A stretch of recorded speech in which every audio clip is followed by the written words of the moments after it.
Greetings, everyone, and welcome to a new episode of One Take. So, a while back, I was asked by a boss what my superpower was. Now, my knee jerk reaction was to say the ability to fly, but then I realized he wasn't asking what I would want as a superpower, but what mine was.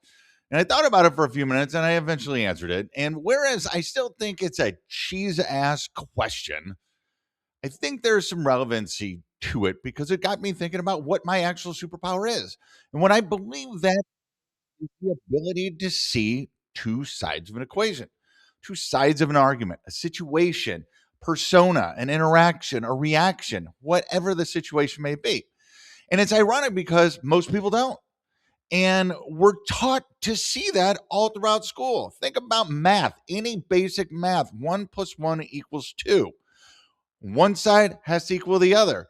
And if you were as lucky as I was to suffer through graduate and postgraduate accounting classes, it was even more relevant because things had to balance out. I think what we struggle with sometimes in the real world is that things don't always balance out on both sides of the equation, on the both sides of a scenario or a discussion or an argument or debate. But that doesn't mean that there isn't validity on both sides.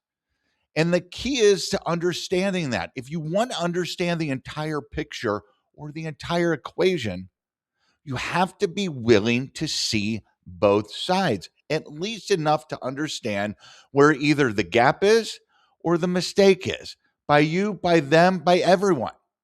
And it's absolutely essential that we do this, yet we don't, because most of the time we see equations, situations, as having only one side, and that the other side is should be forced, must change their side to equal ours. And that just isn't the way it works.